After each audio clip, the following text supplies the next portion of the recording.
जब भी बारिश होती है, महानगरों के लोगों की आवाज़ ज़्यादा बड़ी मीडिया में आती है।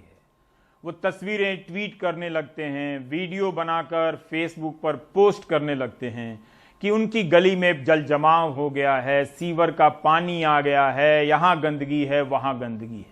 ये ठीक बात है और नहीं भी होनी चाहिए। गुरुग्राम के लोगों ने कितनी ऊर्जा के साथ तस्वीरों को ट्वीट करना शुरू किया। जैसे पहली बार बारिश हुई और पहली बार उनकी कारें सड़क पर डूबी हैं और अंडरपास में जाम हुआ है। लेकिन क्या आप जानते हैं कि इन्हीं शहरों के सीवर का पानी जब शहर छोड़ता है तो कहाँ जाता है? वो गाँव में जाता है।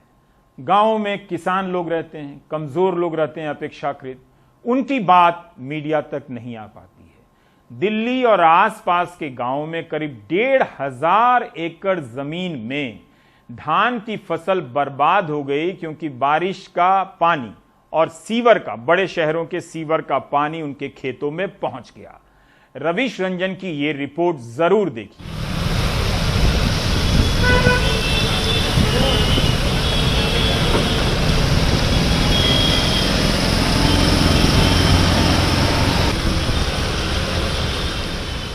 दिल्ली हरियाणा बॉर्डर से लगे सैकड़ों एकड़ खेतों की खड़ी फसल को गुरुग्राम के सीवर और बारिश के पानी ने निगल लिया है। दिल्ली के यमुना का जो प्रदूषण है उसमें सबसे ज्यादा जो अहम भूमिका है प्रदूषण को बढ़ाने के लिए वो है नजफगढ़ ड्रेन।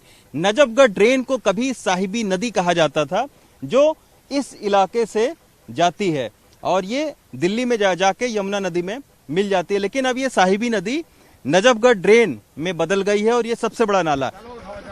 सालों पहले ये पूरा इलाका नजफगढ़ झील का था, लेकिन बिल्डरों ने झील की जमीन पर करोड़ों रुपए के बहुमंजिला फ्लैट खड़े कर दिए। इंटेक के निदेशक मनु भटनागर बताते हैं कि 2017 तक हरियाणा सरकार कोर्ट में नजफगढ़ झील का वजूद मानने को ही तैयार नहीं थी। अब दिल्ली और हरियाणा दोनों सरकारों ने माना है, लेकिन ढुलमुल रवैये के चलते झील का विकास नहीं हो रहा है। किसानों की समस्या जो है उसके दो हल हैं। या तो उनसे आउटराइट खरीद ली जाए ज़मीन और झील बनाई जाए, और अगर ऐसा नहीं करना, दूसरा तरीका ये है कि उनसे लीज़ पे ज़मीन ली जाए जिस पे आप पानी खड़ा करते हैं और उनको जो है हर साल आप एक रेंट देते रहेंगे। तो इस तरीके अगर ये झील बन जाती है तो वो करीब 7 स्क्वायर किलोमीटर का इलाका जो है वो झील में आ जाएगा। 7 स्क्वायर किलोमीटर का इलाका जो है जब झील में होगा उसका आधा तकरीबन दिल्ली में, आधा गुड़गांव में होगा। इससे जो है जो पानी का जो ज़मीनी पानी में रिसाव होगा उसको जब आप लेंगे और उससे आप तकरीबन 10 लाख 1 मिलियन पॉपुलेशन को आप पानी सप्लाई दे सकते हैं। हम अब आपको लेकर चलते हैं उत्तर प्रदेश में दादरी के खंडेरा और मिलकपुर गांव।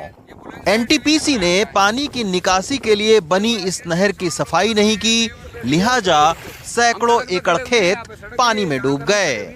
हमारे यहाँ के कई गांव, खंडेरा है, मिलक है, नंगला है, बीरपुरा है, छोड़स है, कई गांव इसी तरह डूबे पड़े हैं। ये एनटीपीसी नाला है, इस तरह बिल्कुल ब्लॉक हुआ पड़ा वहाँ से वहाँ तक, और ये पूरा पानी हमारा फ्लो करके खेतों में जो पानी है, और ये सारा पानी ब्लॉक होकर और सारा पानी जो इधर खेतों में सारी धान और ये सारी ज्वार वगैरह सारी खत्म हो चुकी हैं।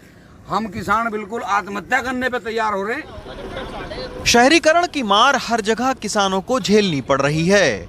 कहीं सरकारी लापरवाही तो कहीं बिल्डरों के लालच से खेती डूब रही है।